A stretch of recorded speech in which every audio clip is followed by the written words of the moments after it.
விஜயின் வாக்குறுதிகள் எப்படிப்பட்ட வாக்குறுதிகள் என்றாலும் முதன்முறையாக ஒரு அரசியல் கூட்டத்திலே விஜய் தன்னுடைய கட்சியினுடைய வாக்குறுதிகள் என்ற வகையிலே கூறியிருக்கிறார். யோசிக்க வேண்டிய விடயம் இது. என்னால் வாக்குறுதிகள் மூலம் அவர் களத்திலே விறுவிறுப்பாக இறங்கிவிட்டார் என்பதை தான் நம்மால் பார்க்க முடிகிறது. இது மட்டுமல்ல, விஜய் குறித்த பல எக்ஸ்க்ளூசிவ் தகவல்கள் விஜய்க்கு நெருக்கமான வட்டாரத்தில் நாம் பேசிய போது கிடைத்தவை. அவை ஒவ்வொன்றாக பார்க்க போகிறோம். முதலாவதாக நாம் பார்க்க இருப்பது, நேரடியாக தற்போது திரையிலே பார்க்கலாம், விஜயின் முதல் பாயிண்ட், விஜயின் 1 பாயிண்ட் அட்டாக். விஜயோட 1 பாயிண்ட் அட்டாக் இப்போ என்ன, திமுக அவரை தூக்கத்தில் எழுப்பினாலும் திமுகவை திட்டுவார். அந்த அளவுக்கு திமுக மீது ஒரு வெறித்தனமாக தெரிக்க விடுவோமா என்பார்கள், அது மாதிரி வெறித்தனமாக தெரிக்க விட்டு கொண்டிருக்கிறார் என்றுதான் கூற வேண்டும். அந்த அளவுக்கு திமுகவை எதிர்த்து பேச ஆரம்பித்தார். அதுவும் நேற்றைய கூட்டத்திலே அவர் முதலில் சொன்னது என்றால், கொள்கை எதிரி பாஜக, அரசியல் எதிரி திமுக, இருவரையும் ஒழிப்பேன் என்ற வகையெல்லாம் பேசினார். ஆனால் தற்போது அந்த கொள்கை எதிரி பாஜக குறித்து பெரிதாக அவர் அலட்டிக் கொள்வதில்லை. அதிமுகவுடன் கூட்டணி இருப்பதால் அலட்டிக் கொள்வதில்லையா, எதிர்காலத்தில் கூட்டணி சேரப்போகிறேன் என்பதால் அலட்டிக் கொள்வேன் என்பதுதான் தெரியவில்லை. ஆனால் தற்போது நிலையில் அவருடைய ஒரே அட்டாக் திமுக திமுக திமுக மட்டும்தான். அப்படி என்றால் பாஜக அதிமுக எங்கே, அவர்களை ஏன் எதிர்க்கவில்லை, அவர்களுடைய கூட்டணி வைக்கப் போகிறாரா என்ற ஒரு ஐயத்தை ஏற்படுத்த ஆரம்பித்திருக்கிறது. அதை தான் அவருக்கு நெருக்கமாக சொல்கிறார்கள். அவருடைய ஒரே மூச்சு இனி திமுக அட்டாக் என்ற வகையில் கூறியிருக்கிறார். அவர் திமுகவினருக்கு என் மீது வன்மமா இல்லையா என்று தெரியவில்லை என்று அவர் கூறினார். ஆனால் இவருடைய செயல்கள் தற்போது அட்டாக் திமுக என்ற வகையில் தான் இருக்கிறது என்றுதான் பார்க்கிறோம். அதை அவருடைய நெருங்கிய சகாக்கள் அடுத்தடுத்த கூட்டங்களில் இதனுடைய வீச்சு மேலும் அதிகமாகும் என கூறியிருக்கிறார். அப்படி என்ன என்பது குறித்து அடுத்த புள்ளியில் நாம் பார்ப்போம். அடுத்த தரவினை பார்க்கலாம். நாம் அடுத்த தரப்பிலே அதிமுகவுடன் கூட்டணி ஒர்க் அவுட் ஆகுமா, விஜய் கூட்டணி வைத்தால் முதலமைச்சர் வேட்பாளர் யார், இபிஎஸ் தான் தான் முதலமைச்சர் தெளிவாக இருக்கிறார், அவர்கள் ஆண்ட கட்சி என்பதால் நான் தான் முதலமைச்சர் வேட்பாளர், விஜய் நான் தான் முதலமைச்சர் வேட்பாளர் என்கிறார். தாவேகான் தலைமையில் தான், என்னுடைய தலைமையில் தான் ஆட்சி என்பதை தெளிவாக சொல்லிவிட்டார். எனவே இது எப்படி ஒர்க் அவுட் ஆகும் என்ற போதுதான் அவருக்கு நெருங்கிய சகாக்கள் என்ன கூறுகிறார் என்றால், இதற்காக 2 கட்சியுள்ள முக்கியஸ்தர்கள் பேச ஆரம்பித்திருக்கிறார்கள்.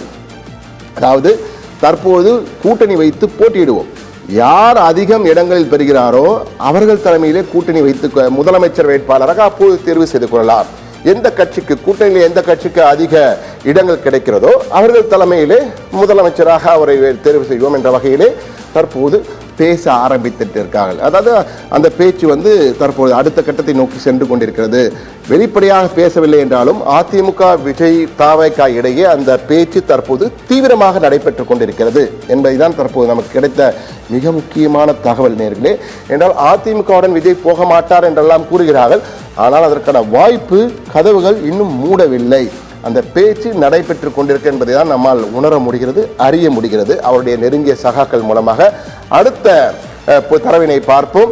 அடுத்ததாக நாம் பார்க்க இருப்பது என்ன சொல்கிறார் விஜய் என்றால், இனிமே அப்படித்தான் விஜயின் புது ஸ்டைல். இதுவரை இல்லாத அளவிற்கு காஞ்சிபுரத்திலே விஜய் நீண்ட நேரம் பேசியிருக்கிறார். அவருடைய பேச்சு சுட சுட அரசியல் பேசியது. கிட்டத்தட்ட அரை மணி நேரத்திற்காக பேசியிருக்கிறார். அதே போன்று அடுத்தடுத்த கூட்டங்களில் அவருடைய வாக்குறுதிகள், ஏற்கனவே நான் 12 வாக்குறுதிகள் கொடுத்தாலும் இனி கூட்டத்திற்கு கூட்டம் வாக்குறுதி, இது ஒட்டுமொத்த மாநிலத்திற்காக இனிமேல் இப்படி பிரித்துக் கொள்ளப் போகிறாராம். மாநிலத்திற்காக 3 வாக்குறுதிகள், மாநிலம் முழுவதும் நடைமுறைப்படுத்த வகையிலே 3 வாக்குறுதிகள், எந்த மாவட்டத்தில் பேசுகிறாரோ அந்த மாவட்டத்திற்கு 3 வாக்குறுதிகள் என்ற வகையில் கொடுக்க போகிறார். அதே மாதிரி குற்றச்சாட்டுகள் வெறும் வாயில் இல்லாமல் வீடியோ ஆதாரங்கள் எல்லாம் போட போகிறார் விஜய். அடுத்த கூட்டத்திலிருந்து வீடியோ ஆதாரங்கள் விஜய் பேசும்போது பின்னாடி ப்ரொஜெக்டரிலே அவர் என்னென்ன ஆதாரங்கள் வைத்திருக்கிறாரோ அதெல்லாம் போட்டு காண்பிக்க போகிறார். எனவே விஜயின் இனி கூட்டங்கள் எல்லாம் பரபரக்க போகிறது, அரசியல் களத்திலே பல அதிர்வுகளை ஏற்படுத்த போகிறது என்று அவருக்கு நெருங்கிய சகாக்கள் நம்மளையும் பயமுறுத்துகிறார் என்றுதான் கூற வேண்டும். அடுத்ததாக விஜயனுடைய ஸ்டைல் எப்படி இருக்குன்னு பார்த்தோம். விஜய் ஒரு லட்சிய படை உருவாகிறது, விஜய் லட்சிய படை என்ற வகையிலே விஜயின் நேரடி பார்வையில் ஏற்கனவே உலக அளவிலேயே குழந்தைகள் அணி போன்ற அணியெல்லாம் உருவாக்கி மிகப்பெரிய சாதனை படைத்தார் விஜய். தற்போது அந்த சாதனை அடுத்த கட்டத்திற்கு செல்கிறார் விஜய். தனக்காக ஒரு லட்சிய படை என்ற ஒரு படையை உருவாக்கப் போகிறார். இந்த படை என்பது விஜயால் நேரடியாக தயார் செய்யப்படுகின்ற ஒரு படை. கிட்டத்தட்ட 1000 பேரை தேர்வு செய்து 234 தொகுதிகளுக்கும் விஜயுடைய லட்சியத்தை கொண்டு செல்ல போகிறார்கள் இவர்கள். இவருடைய பணியை அரசியல் களமிறங்கி எம்எல்ஏ ஆவது, எம்பி ஆவது, கவுன்சிலர் ஆவது அல்ல.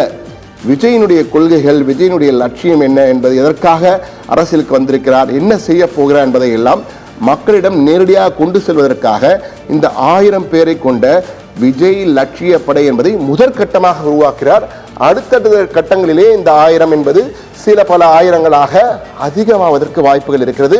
ஆனால் இவர்களை தேர்வு செய்வது விஜயே நேரடியாக பேசி தேர்வு செய்ய போகிறார். இதற்கான அடிப்படை கட்டமைப்பை உருவாக்குவதில் தற்போது தீவிரமாக இருக்கிறது தவேக, தமிழக வெற்றி கழகம்.